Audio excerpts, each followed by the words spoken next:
Ladies को aloe vera का juice नहीं पीना चाहिए। बाकी आप प्रेगनेंसी के दौरान तो देखो कपालभाति प्राणायाम निषेध। ये लोग गलतियां करते हैं, अगर हाई बीपी है, हाई ब्लड प्रेशर है, प्राणायाम फास्ट कर लिया, लोगों को ऐसा लगता है प्राणायाम से नुकसान नहीं है। पित्त बढ़ा हुआ है तो वो बढ़ जाएगा, स्ट्रेस है, रात में नींद नहीं आती है, माइग्रेन डिप्रेशन की समस्या है तो वो बढ़ जाएगी। ब्रेन से रिलेटेड अगर कोई भी इशू, डाइजेशन प्रॉब्लम होती है, तो ऐसे लोगों के लिए क्या विशेष प्राणायाम या योग होता है? आज के इस विशेष एपिसोड में एक ऐसे विशेष व्यक्ति हमारे बीच उपस्थित हैं जिन्होंने न सिर्फ योग को एक आसन तक सीमित रखा, बल्कि उसे राष्ट्र सेवा और संकल्प का मार्ग बना दिया है। मंदसौर की माटी से निकलकर पतंजलि योगपीठ की राज्य कार्यकारिणी तक का सफर एवं भारत स्वाभिमान न्यास के जिला प्रभारी के रूप में बहुत सारे युवाओं को इन्होंने सकारात्मक बदलाव लाने का मौका दिया है। श्री महेश जी कुमावत, जो कि आज के हमारे विशेष अतिथि हैं, आज हम उनसे चर्चा करेंगे योग के उन रहस्यों के बारे में जो कि आपकी सेहत बदलेंगे, स्वदेशी के उस संकल्प के बारे में जो देश बदलेगा, और उनके अपने निजी अनुभवों के बारे में जो आपको भीतर से प्रेरित कर देगा।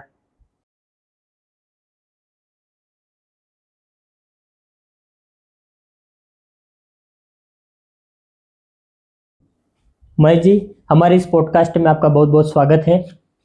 धन्यवाद।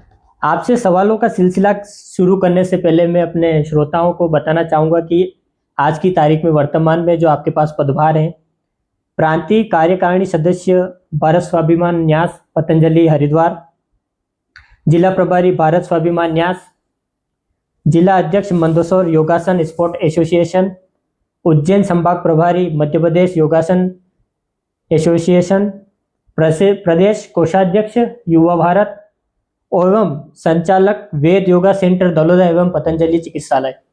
महेश भाई, इतने सारे पदों का जो भार है, आखिर गांव से निकला हुआ एक साधारण व्यक्ति आज इस मुकाम पे पहुंच चुका है, इसके पीछे क्या स्टोरी है? देखिए, पदभार मैं तो इसमें से एक भी पद के लायक नहीं हूँ, लेकिन ठीक है, संस्था को लगा, समाज को लगा कि मुझे मौका दिया, ये मेरे लिए गौरव की बात है। ये तो आपका बड़प्पन है ना? नहीं, देखो, एक ये जितने भी संस्थाएं हैं, मैं इनमें एक ग्राम प्रभारी या तहसील प्रभारी तक अपने आप को समझता हूँ। लोग योग गुरु कहते जरूर है, लेकिन एक योग गुरु बड़ा तत्व है अपने आप में। जी जी। एक सामान्य योग शिक्षक या योग ट्रेनर के रूप में ही अपने आप को प्रदर्शित करता हूँ। तो महेश भाई, ये आपका जो स्कूल टाइम से ही आपका जो लक्ष्य रहा है कि आप एक योग शिक्षक बनेंगे या फिर एक ऐसे शिविरों में जाकर निःशुल्क सेवा देंगे?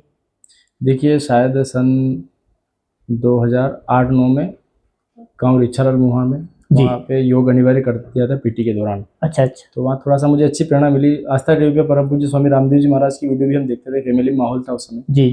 तो गांव के बच्चे थे, गांव वाली हरकतें करते थे उस समय। बिल्कुल बिल्कुल, सबने किए।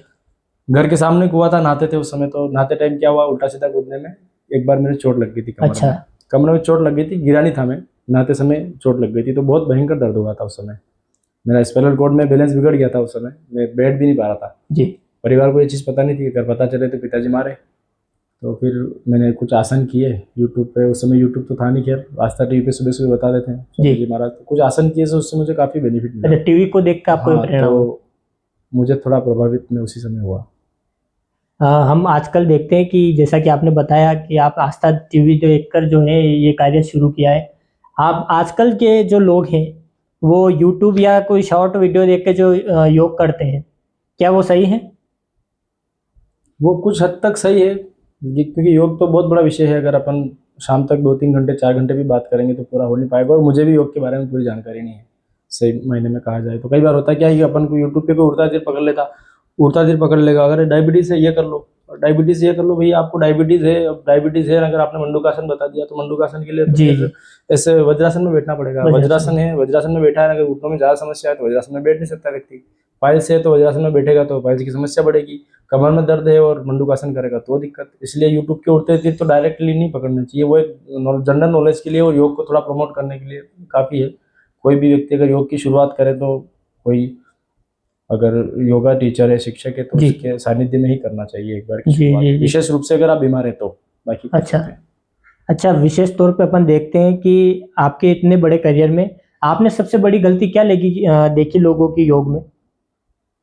योग में गलतियाँ? हाँ, योग में गलतियाँ क्या, लोग जोश जोश में होश खो देते हैं कई बार। ये चीज़ें रही है। हम कई बार ऐसा लगता है प्रभावित हो जाते हैं और तुरंत बेनिफिट चाहिए लोगों को हर चीज़ में।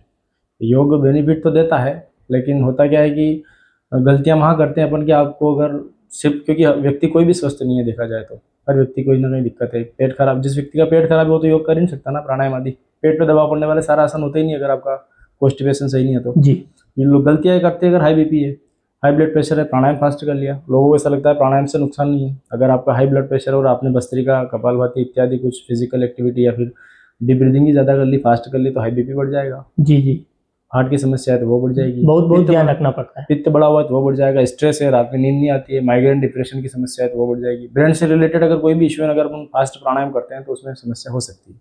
जी जी, बिना योग शिक्षक के नहीं करना चाहिए। अच्छा, हम जब आपका शुरू हुआ करियर, आपने गांव-गांव जाकर कैंप लगाए होंगे, निःशुल्क कैंप लगाए होंगे, तो कहीं-कहीं आपको लोगों का विरोध देखने को मिला है? नहीं, विरोध तो विशेष रूप से क्या, देखो विरोध तो हर चीज़ का होता है। भगवान राम का भी विरोध हुआ, अपन तो कोई एक कहने के समान भी नहीं है। विरोध तो नहीं कह सकते इस चीज़ को, लेकिन संघर्ष काफ़ी हुआ है। मैंने तो सबसे पहले योग की शुरुआत वैसे स्कूल से ही सीख ली थी मैंने। अच्छा, कुछ प्राणायाम स्कूल से ही सीख लिए थे।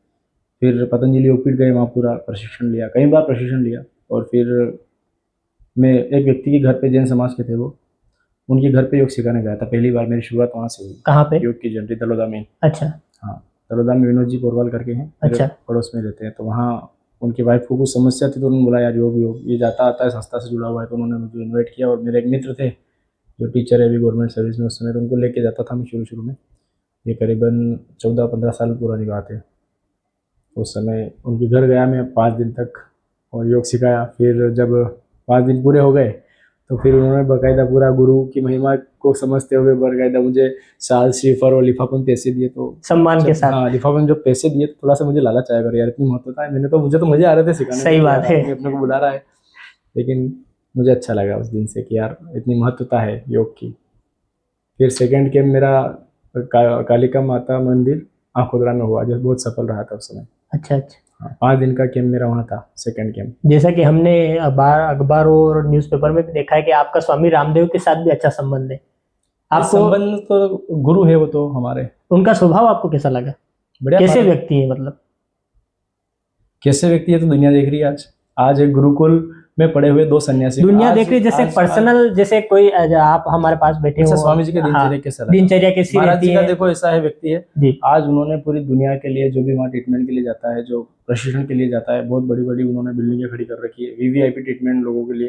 जब कोई सामान्य व्यक्ति भी जाता है तो उसके लिए वीवीआईपी व्यवस्था है। एक बार मैं और भी आज गया वो हूँ। जी व्यक्ति, मैं 5 दिन उनके साथ पर्सनली मुझे रहने का मौका मिला उज्जैन सिंहस्थ 2016 अच्छा। में, शायद 2016 में था मुझे लगता है, 2016 में। तो मेरा मैंने देखा यार इतनी सारी व्यवस्था होने के बावजूद कोई व्यक्ति नीचे ज़मीन पे सो रहा है, ये मैंने नोटिस किया। उस व्यक्ति को बात करने का भी समय नहीं है, उतना शेड्यूल टाइट रहता है उनका। और लोग फोटो खिंचाने के चक्कर में, मतलब ये बात सत्य है कि उनको पानी पीने का भी समय नहीं है, अपने आप को इतना बिजी रखा उन्होंने। और बहुत सामान्य जीवन है उनका, इतना सामान्य जीवन है कि नीचे बिछा के ज़मीन पर सोते हैं। वो जो कहते हैं वो करते हैं, वाकई में उनके पास कोई एटीट्यूड, कोई किसी प्रकार का, बहुत सिंपल जीवन है उनका। और जी, जी। ज़मीन पे ही सोते हैं बिछा के वो। जी जी जी। आज भी ज़मीन पे सोते हैं, ज़मीन पे जुड़े हुए हैं। पतंजलि योगपीठ में आप गए हैं तो वहाँ कैसी हैं सुविधाएं मरीजों के लिए? अच्छी सुविधा है, वो तो आप जाएंगे तो पता चलेगा। सारी सुविधाएं हैं, विज्ञान की कसौटी पे योग। आज योग, आयुर्वेद और आयुर्वेद के ऊपर मेरे ख्याल से पूरे विश्व में इतना रिसर्च नहीं हुआ जितना पतंजलि में हुआ है। 500 से ज़्यादा सीनियर साइंटिस्ट है वहाँ पर। मतलब लोग जिस भाषा में, देखो योग तो कई वर्षों पुराना है, कोई जी। आज का तो है नहीं। जी जी। लेकिन लोगों को सिर्फ इतना पता था कि ये जो योग है ये सिर्फ ऋषि मुनियों के लिए है, साधु संतों के लिए है। तो उस योग को हिमालय की गुफाओं से, हिमालय के कंदराओं से निकाल करके जन जन तक पहुंचाने का जो परम पूज्य स्वामी जी महाराज ने काम किया, वो बहुत अपने आप में अद्वितीय है। क्योंकि लोगों को ये लगता था कि ये सिर्फ बीमार व्यक्ति के लिए, क्योंकि योग, अगर आप बीमार हैं और आप फिर योगाभ्यास कर रहे हैं, आयुर्वेद का पालन कर रहे हैं, तो कोई बड़ा काम नहीं कर रहे हैं। आपको पहले से योग करना चाहिए जिससे हम बीमार ना पड़े। और आप रही बात, आप बता रहे पतंजलि में क्या सुविधा है, तो पतंजलि योगपीठ ऐसी संस्था है जो दुनिया जिस भाषा में समझना चाहती है उस भाषा में लोगों को समझाया है। आध्यात्मिक दृष्टि से समझाया, वैज्ञानिक दृष्टि से समझाया, हर प्रकार से कैसे प्राणायाम आपके शरीर के ऊपर काम कर रहा है। जो जिस भाषा में समझना चाहता है उस भाषा में, साइंस की दृष्टि से, डॉक्टर की दृष्टि से, जैसा दुनिया समझना चाहती है उस भाषा में। रिसर्च सबसे ज़्यादा, अगर कोई योग के ऊपर, आयुर्वेद के ऊपर, अगर पूरी दुनिया में अगर कहीं रिसर्च हुए, ये ऐसा नहीं कि मैं पतंजलि से जुड़ा हुआ हूँ जी, इसलिए जी। बड़ा चढ़ा के बोल रहा हूँ, ऐसा नहीं। हमने देखा है वहाँ पे कि हर चीज़ पे अगर रिसर्च हुआ है रिसर्च पेपर जब तक पब्लिश नहीं होते लोग ज़्यादा उस पर ध्यान नहीं देते हैं किसी भी चीज़ का। जैसे कोरोना काल रहा, कोरोना काल में दुनिया इधर से उधर अपनी अपनी दुकानदारी में लगी हुई थी, बिल्कुल, लेकिन बिल्कुल। पतंजलि योगपीठ एकमात्र ऐसी संस्था थी जो उस रिसर्च में लगी थी कि कैसे योग के आयुर्वेद के माध्यम से कोविड से बचा जा सके। तो पतंजलि, माना कि गिलोय तुलसी लोग जानते थे, हाँ हाँ, लेकिन कैसे गिलोय में टेनोकार्टिसाइड होता है जो आदमी के प्रोटीन और कोरोना के प्रोटीन को नहीं मिलने देगा, ये जी। मात्र एक ऐसी संस्था थी जिन्होंने उस पर रिसर्च किया। उस समय भी वो परिश्रम कर रहे थे। उस समय भी परिश्रम कर रहे थे और हम लोग भी उसमें लगे हुए थे। आपदा में अवसर अगर देखती है तो पतंजलि देखती है। अच्छा, भारत को आयुर्वेद अगर चीजें दी हैं तो वो भी पतंजलि ने ही दी है। नहीं, आयुर्वेद तो बहुत ऋषि मुनियों की देन है, लेकिन आज जन जन तक आयुर्वेद को पहुंचा है। हाँ, तो ये जन जन परंपरा तक पहुंचाया है। ये एक सीमित था। पहले भी आयुर्वेद लोग मानते थे, ऐसी बात नहीं, हर गांव में कोई न कोई व्यक्ति मिल जाएगा, लेकिन एक जिस भाषा में अपने पास विकल्प कहाँ थे, हम संघ सही की बात है, बैठकों में सही बात जाते थे, है। हम कई समाज सेवा से जुड़े, हम स्वदेशी की बात तो करते हैं, मनसों से बड़ी बड़ी बात कर, स्वदेशी का विकल्प कहाँ। आज हम सनातन सनातन बोलते हैं, लेकिन सनातन जीने के लिए सनातन को तो जीना पड़ेगा ना। जीना पड़ेगा। कितने लोगों के घर में रामायण है, रामायण है तो कितने लोग पढ़ रहे हैं, गीता नहीं, कितने लोग पढ़ रहे हैं, वही लाल कपड़े में बंधी हुई मिलेगी धूल खाती। बिल्कुल बिल्कुल, बहुत सही बात चीजें, बताई और आपने। उसको जीना पड़ता है ना। सनातन सनातन करने से काम, स्वदेशी चिल्लाने से क्या होगा। आज हमने देखा कई बार जो स्वदेशी का संकल्प दिलाते हैं वो लोग एडिडास की ड्रेस पहन के आते हैं, जो कि जापान की मेरे ख्याल से विदेशी ब्रांड है। स्वदेशी का विकल्प नहीं था लोगों के पास। हम लोगों कई कोई स्वदेशी संगठन रहे हैं भारत में, बड़े स्तर पर जो संघर्षों से काम करते आ रहे हैं, वो पत्रक बांटते थे, ये स्वदेशी है, ये विदेशी है। आज गुरुकुल शिक्षा पद्धति से लिखने हुए परम पूज्य स्वामी जी महाराज, परम श्रद्धेय आचार्य जी महाराज ने ये साबित कर दिया कि गुरुकुल शिक्षा पद्धति कितनी तगड़ी है। और आज MBA किए हुए लोग उनके यहाँ नौकरियां कर रहे हैं आके। कितने लोगों को रोजगार दिया उन्होंने, अप्रत्यक्ष अप्रत्यक्ष रूप से कितने लोगों को रोजगार दिया। और सनातन मतलब स्वदेशी का इतना बड़ा ब्रांड खड़ा करना एक संन्यास साधु के लिए बहुत बड़ी बात है। और विकल्प दे दिया ना, एक ही छत के नीचे आपको सारी चीजें मिल जाएगी, दवाएं मिल जाएगी, अपने दैनिक उपयोगी जितनी वस्तुएं सब एक ही छत के नीचे मिल जाएगी। ये विकल्प एक सन्यासी ने दिया, बहुत बड़ी चीज है, बहुत बड़ी चीज। और गुरुकुल शिक्षा पद्धति से निकले हुए लोगों ने दिया। और कितने लोग, कितने डॉक्टर, कितने वैज्ञानिक, कितने इंजीनियर वहाँ काम कर रहे हैं। तो एक साधु संत की परंपरा को समझना चाहिए। बिल्कुल सही बात बताई आपने। अच्छा, सत्ता और संगठन में रहते हुए अहंकार होना एक स्वाभाविक बात है। आखिर एक योगी इस चीज से कैसे बच गया? अगर देखो, ऐसा है कि योग में तो यम नियम पहला आता है जी। यम नियम का पालन अगर नहीं कर सकता, इसीलिए मैं कहता हूँ कि मैं एक योग शिक्षक ही हूँ, योग गुरु नहीं हूँ। तो क्या है कि संघर्ष और अभिमान और स्वाभिमान जिस दिन आ गया, उस दिन से तो माइनस पॉइंट शुरू हो जाता है व्यक्ति का। अच्छा, इतने सालों का अनुभव है आपका, कोई ऐसी घटना जो आपको चमत्कारिक रूप से लगी हो? चमत्कारिक तो ये होता है कि जब हमारा कहीं कैंप लगता है जी, तो हम तो उस कैंप को करते हैं अपना पूरा जितना श्रेष्ठ देते हैं। कैंप के बाद जो अनुभव लोग साझा करते हैं, अभी भी मैंने एक लिंक आपको शेयर करूंगा इस एपिसोड के बाद, तो आप उस कुछ क्लिप डाल सकते हैं। तो जो लोगों के अनुभव है, हमको पता नहीं चलता कि योग से इतने चमत्कार हुए। हम तो हमारा काम कर रहे थे, धुन में हम अपनी ईमानदारी से बेस्ट देने की कोशिश कर रहे थे। हमने देखा कि उस कैंप के दौरान लोगों का डायबिटीज ठीक हुआ, वेट लॉस हुआ, घुटने दर्द ठीक हुए, साइनस की प्रॉब्लम सही हुई, और ऐसे ऐसे असाध्य रोग जो कहीं समय से लोग जूझ रहे थे, लोगों को रात में नींद नहीं आती, नींद की समस्या, हाई ब्लड प्रेशर, कोलेस्ट्रॉल की समस्या, तो ये बड़ा मोटिवेट करती है हम लोग। ये चमत्कार देखे हैं हमने अपने शिविरों में। अच्छा, एक योग गुरु होने के नाते क्या आपको भी गुस्सा आता है, या फिर कोई ऐसी टेक्निक स्पेशल है आपकी कि आप कोई सीक्रेट टेक्निक जो आप तनाव को दूर करने के लिए यूज करते हो? अगर एक योग गुरु और गुस्सा, इसका तो कोई तालमेल नहीं है। दूसरा, सिगरेट अगर रखता है तो फिर कैसा योग गुरु? सिगरेट तो ये चीज़ें तो लोगों को बताने की है, गुस्से को कंट्रोल करना है तो। और सब मुझे आता है गुस्सा, ऐसा नहीं है। गुस्सा, जिस व्यक्ति को गुस्सा नहीं आए, कई बार गुस्सा करना पड़ता है। हम अपने पूर्वज किए गए, क्योंकि मैं तो गांव का हूँ, लातों के बहुत बातों से नहीं मानते। तो जहाँ गुस्से की जरूरत पड़े वहाँ गुस्सा भी, क्योंकि हम अपने किसी भी इष्ट को देखें तो सबके हाथ में हथियार भी है, सबके एक हाथ में शस्त्र, एक हाथ में, जहाँ जैसी जरूरत पड़े। बिल्कुल बिल्कुल। अच्छा महेश भाई, आपको एक दिन के लिए अगर स्वास्थ्य मंत्री बना दिया जाए तो आप सबसे पहला काम क्या करेंगे? वैसे तो हम इस लायक है नहीं, लेकिन एक दिन में तो क्या करेंगे, ये है कि अनिवार्य रूप से अगर मुझे स्वास्थ्य मंत्री की बजाय अगर एक दिन के लिए शिक्षा मंत्री बना दिया जाए, तो जितने भी शिक्षण संस्थान हैं उन सब में मैं योग अनिवार्य करवा दूं। कम से कम योग की प्रैक्टिस तो होनी चाहिए, क्योंकि आज व्यक्ति को चाहिए क्या, आप हैं, मैं हैं, जो भी है, स्वास्थ्य तो सबको चाहिए। आप जिस फील्ड में आगे बढ़ना चाहते हैं, हर व्यक्ति का, हर स्टूडेंट का, हर युवा का एक गोल है कि मैं डॉक्टर बनूंगा, इंजीनियर बनूंगा, अच्छा साइंटिस्ट बनूंगा, अच्छा किसान बनूंगा। तो स्वास्थ्य तो हर व्यक्ति को चाहिए, कुछ भी कर लो आप। बिल्कुल बिल्कुल, स्वास्थ्य बहुत जरूरी हो गया है। तो पहले तो जो व्यक्ति, अगर स्वास्थ्य ही ठीक नहीं है, कुछ अचीवमेंट करने के लिए छात्रों को स्वास्थ्य चाहिए, कुछ भी आपको पाने के लिए healthy body sharp brain, continuous hard work करने की ताकत, जोश, ऊर्जा और जुनून चाहिए व्यक्ति को। आप बाहर से कितने भी फिट हैं, आपकी लीवर, किडनी, आपका इंटेस्टाइन, आपके चित्त चेतना का विकास होना बहुत जरूरी है। आपके कितने, हम बातें तो बहुत बड़ी बड़ी कर लेते हैं, हम मंत्रोच्चारण भी करते हैं, लेकिन आपकी इंद्रियां कितनी कंट्रोल में है, ये सारी चीज़ें, योग बहुत बड़ा सब्जेक्ट है। इसलिए अनिवार्य रूप से कम हर स्पोर्ट्स में और शिक्षण संस्थान में विशेष रूप से योगा का अनिवार्य कर दिया जाए तो बहुत सकारात्मक प्रभाव पड़ेगा। अगर योग अनिवार्य होगा हर संस्था में, फॉर्मेलिटी पूरी ना करें। होता क्या है कि सरकारें, मैं किसी पार्टी विशेष की बात नहीं कर रहा हूँ, होता क्या है कि सरकारें ने एक माध्यम बना, जो स्पोर्ट टीचर उसी को योगा टीचर की ट्रेनिंग देके जी, वो कर जी। दिया। वो स्पोर्ट्स उसका अलग विषय है, योगा टीचर का एक अलग काम अलग होता है, विषय तो है। वो पूरा सकारात्मक परिणाम देखने को नहीं मिलता है। अगर किसी स्कूल में योगा टीचर है तो वहाँ के बच्चे बीमार नहीं होने चाहिए, 99% कम से कम बच्चे बीमार ना हो। ये योगा टीचर की जवाबदारी अनिवार्य रूप जवाबदारी से। होती है। जितनी भी आंगनवाड़ी से लेकर के जितनी भी गवर्नमेंट की संस्था है, स्कूल है चाहे कॉलेज है, वहाँ योग प्रतिदिन हर ऑफिस में गवर्नमेंट की जितनी भी चीजें वहाँ योग अनिवार्य करते हैं, करना ही है आपको। बचपन से बच्चों की आदत पड़ जाएगी तो उनकी क्वालिटी सुधरेगी ना। बिल्कुल। अगर ऐसा हो गया तो कितनी बड़ी चीज हो जाएगी। बड़ी चीज हो जाएगी कि जैसे आप स्वास्थ्य मंत्री की बात कर रहे हैं, देश में आज हमारे माननीय प्रधानमंत्री जी मोटापा निदान की बात कर रहे हैं, तो वो जी। सपना पूरा होगा, स्वस्थ भारत का सपना होगा, संस्कारवान भारत का सपना पूरा होगा, रोग मुक्त, नशा मुक्त, दवा मुक्त, हिंसा मुक्त, भोग मुक्त भारत का निर्माण होगा योग करने से। अगर व्यक्ति योग करने लग जाए तो, क्योंकि करना पड़ता है, बातें करने से मजा नहीं आएगा। आज मैं यहाँ बैठ के बड़ी बड़ी बातें कर रहा हूँ, आपके फॉलोअर देखेंगे अच्छा रहेगा, लेकिन मैं करता नहीं तो मतलब क्या, करना पड़ेगा, करना पड़ेगा। लागू करना पड़ेगा। आज बिल्कुल करना अंतर्राष्ट्रीय योग दिवस के दिन बड़े बड़े विद्वान और सारे जितने भी नेता अभिनेता जो भी है सब बाहर आ जाते हैं। ये रोज क्यों नहीं करते? रोज करने कीजिए। माना कि हम शिविर हम भी लगाते हैं, वो शिविर एक प्रचार का माध्यम होता है। शिविर में कोई बहुत जी, बड़ा जी। परिवर्तन नहीं आता है, प्रचार का। जैसे अंतर्राष्ट्रीय योग दिवस होता है, पेरेंट्स डे आता है, माता पिता दिवस आता है, बहुत सारा टीचर डेज आते हैं, तो क्या टीचर एक ही दिन थोड़ी याद करना, रोज याद करो उनको। बिल्कुल। वो वाली चीज तो डेली की चीज, दिनचर्या का हिस्सा बनाना पड़ेगा और उसको प्रॉपर करना पड़ेगा। फॉर्मेलिटी पूरी करने से काम नहीं चलेगा कि एक दिन आपने अंतर्राष्ट्रीय योग दिवस मना लिया, साल में एक दिन आपने योग कर लिया, अच्छा से कोई ड्रेस वेस पहन के बढ़िया फोटो वोटो खिंचवा लिया, डाल दिए, तो उसमें कोई बड़ा सकारात्मक परिवर्तन नहीं आएगा। डेली उसको उपयोग में लाना पड़ेगा अनिवार्य रूप से। इसलिए मैं बोल रहा हूँ जितने भी शिक्षण संस्थान है भारत में, जी। वहाँ योग अनिवार्य कर दें, और अनिवार्य उस लेवल पे करें कि ऐसा नहीं कि कोई स्पोर्ट टीचर है, पीटीए सर है, मैडम है, उनको आपने कह दिया कि ठीक है थोड़ा ऊपर नीचे हाथ करवा देना, कुछ प्राणायाम करवा देना, ऐसा नहीं चलेगा। आपको ऐसा योग करना पड़ेगा, एक योग शिक्षक एक स्कूल में होना होना ही चाहिए। इसको, इससे युवाओं को रोजगार भी मिलेगा। और दूसरा, योग ऐसा होना चाहिए जिसमें व्यक्ति नोटिस करे कि आपने अपने मेरुदंड के लिए क्या किया, आपने अपने हाथों के लिए क्या किया, हार्ट के लिए क्या किया, लीवर के लिए क्या किया, किडनी के लिए क्या किया, आंतों के लिए क्या किया, आपने वात पित्त कफ के लिए क्या किया, आंखों के लिए क्या किया।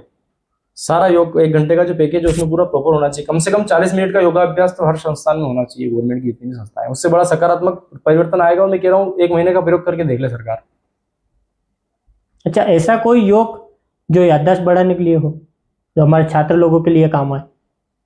याददाश्त बढ़ाने के लिए तो उद्गीत प्राणायाम सबसे पावरफुल चीज है। ओम का उच्चारण पूरे ब्रह्मांड में, अगर आप साइंटिस्ट वैज्ञानिक दृष्टि से देखो या आध्यात्मिक दृष्टि से देखो, ओम की जो ध्वनि है वो बड़ी आप एक बार करके बता सकते हैं? पावरफुल चीज है। गहरी लंबी सांस अंदर भरते हुए हाथों में ध्यान मुद्रा रहे, मेरुदंड हमारा सीधा रहे, जो जिस कंडीशन में बैठा हुआ रहे कोई दिक्कत नहीं, मेरुदंड सीधा रहे, हाथों में ध्यान मुद्रा रहे, गहरी लंबी सांस अंदर भर के इसको महसूस करना रहता है। जैसे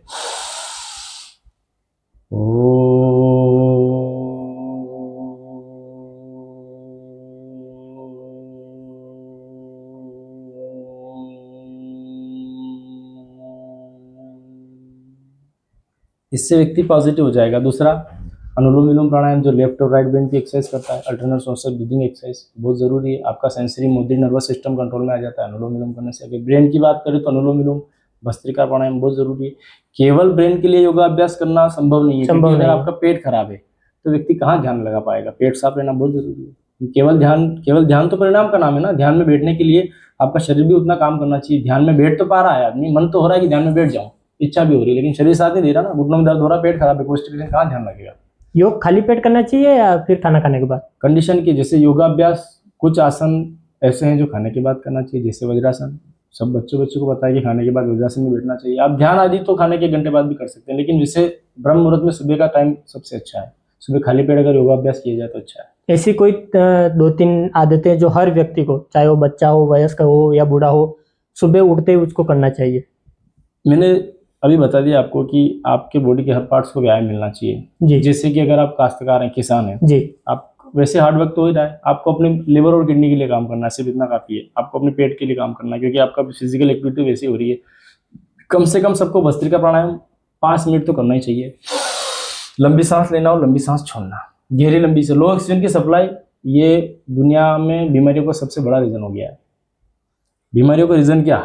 प्रदूषण, गलत खान पान, less physical activity, over eating, unhealthy life style, या प्रदूषण, या जेनेटिकल कहो, स्ट्रेस कहो, थायराइड कहो, बीमारियों का दूसरा साइड इफेक्ट, व्यक्ति लगातार गोलियां खा रहा है उसका साइड इफेक्ट, ये सब बीमारियों के कारण है। और पेड़ पौधे हमने काट दिए, मनुष्य सबका दुश्मन बन चुका है, तो ये भी एक बीमारियों का रीजन है। लेकिन लो ऑक्सीजन की सप्लाई आपके ब्रेन को, आपके लिवर को, आपकी किडनी को, आपके स्किन के सेल, आपके ब्लड के सेल, आपके आइज के सेल, हर सेल तक लो ऑक्सीजन की सप्लाई हो रही है, बीमारियों का बहुत बड़ा रीजन है। तो कम से कम, ज्यादा नहीं तो छोटे बच्चों को 2 मिनट और बड़ों को कम से कम 5 मिनट भस्त्रिका प्राणायाम करना चाहिए। लगभग 2 से 2.5 घंटे में सांस अंदर भरें, फेफड़ों को फुलाएं और धीरे धीरे श्वास को बाहर छोड़ें।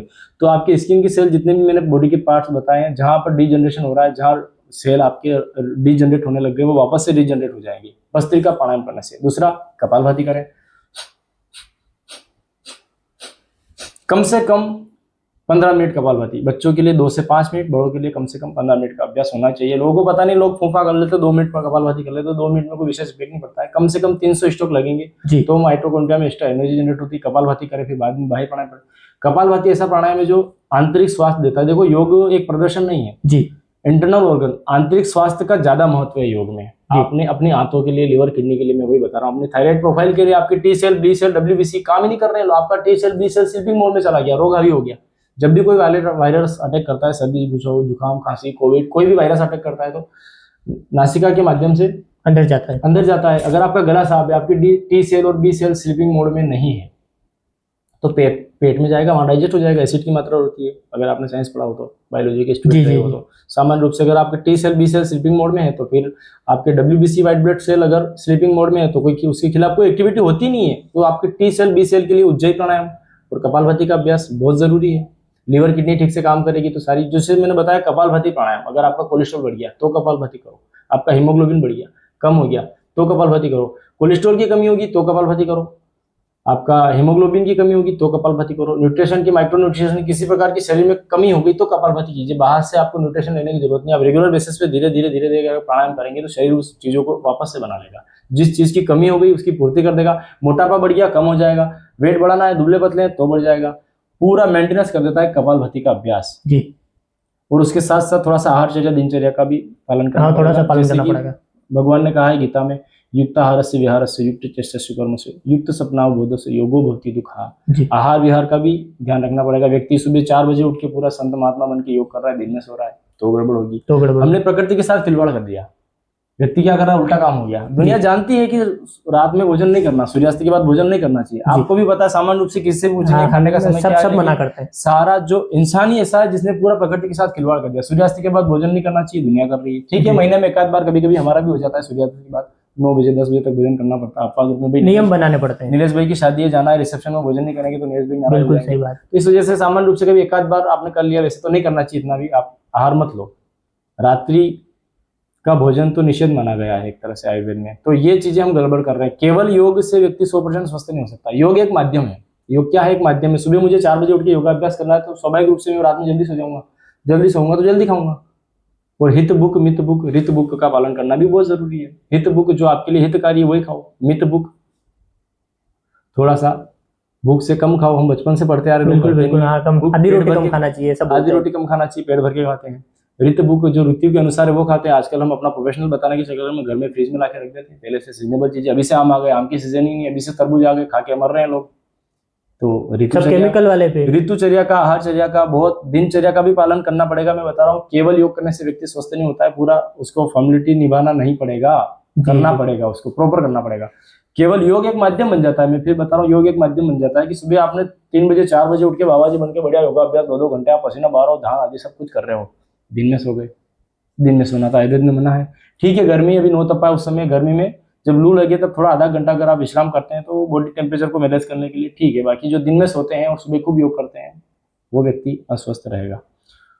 मैंने बताया अभी युक्ताहार विहार से वाली बात। तो आहारचर्या, दिनचर्या, उसकी निद्रा, उसका जागरण पूरा संयमित होगा तभी व्यक्ति स्वस्थ रह सकता है। बिल्कुल सही। केवल योग से नहीं, आपका आहारचर्या, दिनचर्या, आपका खान पान, सारी चीजें आपको फॉलो करनी पड़ेगी। बदल बदल के अनाज खाओ, केवल एक जैसा अनाज मत खाओ, बदल बदल के ऑयल यूज करो। सब्जियां हरी की बजाय आप दालें यूज करो। हरी सब्जियों में बहुत सारा केमिकल आ रहा है। हम समझ रहे हैं हरी सब्जियां हरे फल फूल है, हरे फ्रूट से ले रहे हैं, उसमें तो केमिकल बहुत है। नेचुरल थोड़ा सा जैविक पर भी ध्यान देना पड़ेगा। तो केवल ऐसा नहीं है कि केवल योग करने से आप पूरे स्वस्थ हो जाओगे। जी, संभव नहीं है, पॉसिबल नहीं है, क्योंकि कहीं ना कहीं व्यक्ति केमिकल खाने में आ ही रहा है। अच्छा, हम देख रहे हैं कि आजकल खाने के कारण अशुद्ध खाना हो गया ज्यादातर। तो 10 में से 5 या 6 लोगों तो ऐसे होते हैं जिनको या तो बीपी होती है या हाई शुगर होता है या डाइजेशन प्रॉब्लम होती है, तो ऐसे लोगों के लिए क्या विशेष प्राणायाम या योग होता है? महीने में एक बार तो फास्टिंग करना चाहिए, कम से कम महीने जी। में एक बार आप कुछ ना खाओ, सिर्फ पानी पे रहो। जी। जो बिल्कुल नहीं रह सकते, नारियल पानी पी लो, नींबू पानी पी लो, अपने डिजीज के अकॉर्डिंग। उसमें भी तासीर के अनुसार, अगर आपका वात रोग है तो फिर नींबू पानी नहीं चलेगा। जी। अपने तासीर के अनुसार, वात पित्त कफ, अपनी प्रवृत्ति देखें, प्रकृति के अनुसार आपको आहार लेना है। और महीने में एक बार आपको फास्टिंग रखना है। आपने क्या पूछा अभी? जो होते हैं ना अपने बीपी शुगर वाले मरीज। हाई बीपी वाला, हाँ। हाई बीपी वालों के लिए मैं आपके दर्शकों को भी बता दूं, अगर किसी को हाई बीपी हो तो तुरंत 1 से 2 मिनट के अंदर अंदर आप डाउन कर सकते हो। ये रिंग फिंगर के टॉप को, छोटी उंगली के पास वाली के टॉप को, इसको अगर दबा के रखते हैं कुछ देर के लिए, तो अगर आपका बीपी 200 है तो वो 170 हो जाएगा, 170 हो जाएगा, 170 है तो 150 पे आ जाएगा, 150 है तो 130 हो, 130 है तो 120 आ जाएगा, पूरा बैलेंस में आ जाएगा। आप अभी प्रयोग करके देख सकता है कोई भी। कुछ सेकंड में इसका फर्क मालूम पड़ जाता है। तो ये ऐसा नहीं कि आपने पॉइंट दबा लिया तो हमेशा के लिए अपने बीपी कंट्रोल में रहेगा, ये कुछ घंटों के लिए अपना काम करता है। इसके साथ साथ फिर आप शीतली शीतकारी प्राणायाम भी करें। शीतली और शीतकारी की खाली पेट चाय ना पिए, कम से कम चाय तो पीना नहीं चाहिए वैसे, अगर बहुत ज़्यादा तड़प छूटती है तो भोजन के बाद आप चाय लें। ये तो हो गया पॉइंट हाई बीपी वालों के लिए। जी। हाई बीपी वालों के लिए फिर अनुलोम विलोम प्राणायाम, चंद्रवेदी प्राणायाम होता है, शीतली शीतकारी होता है। और सर्दी जुकाम खांसी है तो फिर शीतली शीतकारी नहीं होगा, सिर्फ अनुलोम विलोम होगा। अनुलोम विलोम होगा। अच्छा, ऐसा योग या प्राणायाम जो हमारी जो बहनें होती है जो प्रेगनेंसी के दौर से गुजर रही होती है उनके लिए बहुत अच्छा हो, उनके आने वाले बच्चे के लिए बहुत अच्छा हो। अभी देखो, नई छोटी छोटी बच्चियों को, युवतियों को, बहनों को बहुत समस्या हो रही है। अपन सुनने में आ रहा है पीसीओडी की problem, polycystic ovaries disorder, period ज़्यादा आते हैं, पीरियड कम आते हैं, रेगुलर नहीं आते हैं, बहुत लंबे समय से आते हैं, डिस्चार्ज, बहुत समस्या हो रही है। ये गलत खान पान की वजह से, केमिकल की वजह से, दिनचर्या कुछ बचपन की उनकी गलतियां होती है उस समय से, या फिर जो बच्ची छोटी छोटी उनको समस्या हो रही है। तो होता क्या है कि ये गलत खान पान और कुछ केमिकल जो खाने में आ रहे हैं दवा के रूप में, उस वजह से समस्या होती है। उसके लिए सबसे अच्छा है कपालभाति प्राणायाम।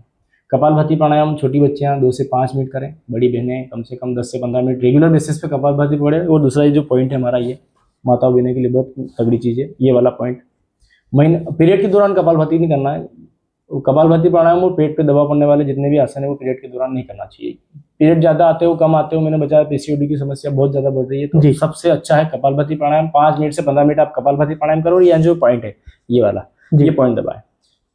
और एलोवेरा का जूस पिए, ग्वारपाठे का, 1 से 2 चम्मच। और जो प्रेगनेंसी अपनी बहनों को होती है, प्रेग्नेंट लेडीज को एलोवेरा का जूस नहीं पीना चाहिए। बाकी आप प्रेगनेंसी के दौरान तो देखो कपालभाति प्राणायाम निषेध है, फिर बटरफ्लाई और अनुलोम विलोम ही होगा। ये पॉइंट जरूर दबा सकते हैं, ये पॉइंट दबा सकते हैं, एक्यूप्रेशर पॉइंट दबा सकते हैं। पॉइंट ऐसे रगड़ मार लो। इसीलिए तो हमारे पहले माता बहनें चूड़ियां पहनती थी, आजकल तो फैशनेबल हो गया, उसमें वजन नहीं रहता है, पॉइंट। ये जो पॉइंट है, ये पॉइंट सबसे बेस्ट है। ये साइड वाला नहीं, ये जो पॉइंट है यहाँ पर जहाँ दर्द होता है वहीं पर दबाएं जी। और प्रेग्नेंट लेडीज को तो कपालभाति नहीं करना है, बटरफ्लाई करें। देखो इसमें प्रेगनेंसी के दौरान जैसे आपने बताया गलत भ्रांतियां हैं जी। ऐसे डॉक्टर जो सनातनी नहीं है कम से कम, वो मना कर देते हैं कि भैया आप तो प्रेग्नेंट हो, आपको योगा नहीं करना है। सामान्य महिलाएं अगर योगा अभ्यास करे या ना करे, प्रेग्नेंट लेडीज को अनिवार्य रूप से योगा करना चाहिए। उसके लिए अलग पैकेज हम बताते हैं, वो ध्यान करें, अनुलोम विलोम करें, बटरफ्लाई करें, ये आसन। उसके लिए ध्यान और अनुलोम विलोम तो बहुत जरूरी है, आने वाली संतान का ब्रेन का विकास अच्छा होगा। अच्छा महेश भाई, बहुत सारी चीजें आपने बताई हैं हमें।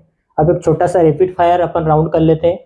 कुछ विकल्प मैं अब आपको बताऊंगा, उसमें से आपको क्या पसंद है क्या ना पसंद है हमें जानने में मदद मिलेगी। सुबह की सैर या योगाभ्यास? योगाभ्यास के साथ सुबह की सैर। हिमालय की शांति या समाज के बीच सेवा?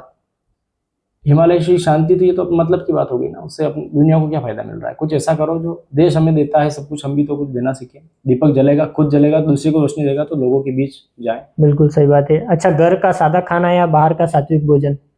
घर का सादा खाना। खाद्य में सबसे ज्यादा क्या खाना चाहिए?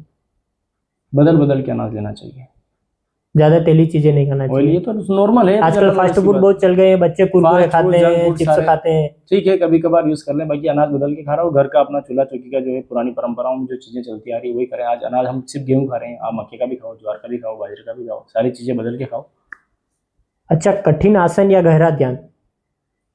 दोनों नहीं, अगर सिर्फ एक शब्द गहरा ध्यान ऐसा नहीं है। व्यक्ति होता है क्या, अगर बच्चों को पकड़ लिया आपने तो बच्चों को जब तक कठिन आसन नहीं सिखाओगे उनको मजा नहीं आएगा। सामने वाला पेशेंट है, बैठा है, योग जो है वो रोगानुसार हो गया है जी, डिजीज के अकॉर्डिंग। आदमी बैठ ही नहीं पा रहा है, आप उसको बोल रहे हो पेट ही खराब है, आप बोल रहे हो कपालभाति करो, मन ही नहीं लग रहा है उसका, आप कह रहे हो ध्यान करो। पॉसिबल नहीं होता है चीज। योग बहुत बड़ा सब्जेक्ट है, समय लगता है सीखने में, कराने में। तो जैसा सामने वाला एक्सेप्ट कर रहा है उसके शरीर के अनुसार वो कितना एक्सेप्ट कर पा रहा है, उसकी बीमारी के अनुसार योग होता है। उसमें कोई गहरा ध्यान वाली और कठिन आसन वाली तो बात ही नहीं है, डिजीज के अकॉर्डिंग चलेगा सारी चीजें। उसको क्या जरूरत है, पहले तो रोगानुसार योग होगा, फिर हम कठिन आसन पे भी आते हैं, गहरा ध्यान में भी आते हैं, क्योंकि ध्यान तो परिणाम है ना। यम नियम आसन बिल्कुल, प्रत्याहार बिल्कुल। ध्यान ध्यान समाधि। लोग कहते हैं आओ सब ध्यान करवा दे, तुरंत कैसे ध्यान हो जाएगा भैया? मैंने पहले ही बताया कि जो एक आसन में बैठ तो पा रहा है, लेकिन उसका मन नहीं लग रहा है। मन तो लग रहा है लेकिन बैठ नहीं पा रहा है। बैठ नहीं पा रहा है। क्योंकि जब व्यक्ति ध्यान में बैठता है तो कहीं ना कहीं शब्द, स्पर्श, रंग, रूप, गंध की ओर हमारा जो मन है वो आकर्षित होता है। तो ऐसा थोड़ी तुरंत ध्यान हो जाएगा। पहले आप सूक्ष्म व्यायाम प्रयास कराओ, करना पड़ता है। दिनचर्या, आहारचर्या बदलो, युक्त आहार से विहार, मैंने आपको बताया आहार विहार का ध्यान रखना ही पड़ेगा। मित भूख हित भूख का ध्यान रखना पड़ेगा आपको। और धीरे धीरे जो महर्षि पतंजलि के जो 8 प्राणायाम है उसको लेकर आओ, थोड़ा थोड़ा सूक्ष्म व्यायाम, कुछ कुछ आसन लगाओ, अपनी बीमारी के अनुसार आसन लगाओ, तो फिर धीरे धीरे ध्यान में सारी चीजें घटित हो जाएगी। कोई एक चीज अपन ये नहीं बोल सकते सिर्फ ध्यान करें। ध्यान करने से वेट लॉस कैसे हो जाएगा? जी। लीवर किडनी की एक्सरसाइज कैसे हो जाएगी? जी। माना कि ध्यान करने से बहुत सारी चीजें ठीक होती है जी। लेकिन व्यक्ति ध्यान में बैठ ही नहीं पा रहा, कैसे ध्यान कर पाओगे? उसका हाई ब्लड बहुत प्रेशर, प्रयास की आवश्यकता होती बहुत है। प्रयास की आवश्यकता है। और बीमारी के अनुसार योग होता है, डिजीज के अकॉर्डिंग। स्वस्थ व्यक्ति के लिए तो आप कुछ भी करवा दो, बिल्कुल। कोई बड़ी बात नहीं है, लेकिन बिल्कुल। जो व्यक्ति बीमार है उसको कम से कम बीमारी के अनुसार पैकेज देंगे बिल्कुल। तो ज्यादा उसको बेनिफिट मिलेगा। अच्छा, कोई ऐसी खास सलाह जो आप हमारे दर्शकों को देना चाहें, जीवन और स्वास्थ्य से जुड़ी हुई? प्रतिदिन योगाभ्यास जरूर करें और स्वदेशी का पालन करें, योग को अपनाएं, आयुर्वेद को अपनाएं। केमिकल कब तक खाओगे? केमिकल स्वास्थ्य नहीं है। मुझे भी अगर तत्काल में कोई तबीयत खराब होगी तो हम भी घर में मेडिसिन रखते हैं। ऐसी बात नहीं है कि हमारा एलोपैथी से कोई लड़ाई है, इमरजेंसी में हम भी लेते हैं, लेकिन प्रयास करो कि उसको आदत में मत डालो। योग सीखो और सिखाओ, योग करो और करवाओ। इससे क्या होगा? इससे आपकी क्वालिटी बढ़ेगी। आप किसान हैं, आप डॉक्टर हैं, आप इंजीनियर हैं, आप जिस भी फील्ड में आपकी क्वालिटी बढ़ेगी, आपकी क्वालिटी बढ़ेगी तो परिवार की क्वालिटी बढ़ेगी, परिवार की क्वालिटी बढ़ेगी तो मोहल्ले की बढ़ेगी, मोहल्ले की बढ़ेगी तो गांव की बढ़ेगी, गांव की बढ़ेगी तो हमारे राज्य की, जिले की क्वालिटी बढ़ेगी। और देश जो है हमारा, केवल विश्व गुरु चिल्लाने से काम नहीं चलेगा। स्वस्थ बिल्कुल। भारत, समृद्ध भारत, भारत माता की जय तो तब होगी जब लोग स्वस्थ रहेंगे। लोग स्वस्थ ही नहीं है, सबसे बड़ी समस्या ये है। स्वास्थ्य हर व्यक्ति को चाहिए, चाहे बुरा हो चाहे अच्छा हो, जो जिस फील्ड में उसको स्वास्थ्य चाहिए। इसलिए ऐसा योग करें सभी। जो एक छोटा कैप्सूल बनाने आपको जिसकी जरूरत है, वैसे कम से कम, ज्यादा नहीं तो कम से कम 30 मिनट 40 मिनट का योगाभ्यास अनिवार्य सबको करना ही चाहिए। मयूर भाई, जिस बेबाकी और सरलता से आपने अपनी यात्रा और योग के विज्ञान को हमारे सामने रखा, उसके लिए हम आपके अत्यंत आभारी हैं। उम्मीद है कि आज के इस संवाद से आपने न केवल स्वास्थ्य के नुस्खे सीखे होंगे बल्कि जीवन को जीने का एक नया नजरिया भी पाया होगा। आज के इस एपिसोड में महेश भाई, आपने जो अपना कीमती समय हमें दिया है उसके लिए आपका बहुत बहुत धन्यवाद। धन्यवाद नीलेश भाई, थैंक यू। अगर आपको आज की हमारी बातचीत पसंद आई हो तो अपने दोस्तों के साथ ज़रूर शेयर करें, क्योंकि स्वास्थ्य ही सबसे बड़ा धन है। हमसे जुड़ने के लिए धन्यवाद। योग करें, स्वस्थ रहें, मस्त रहें। जय हिंद, वंदे मातरम।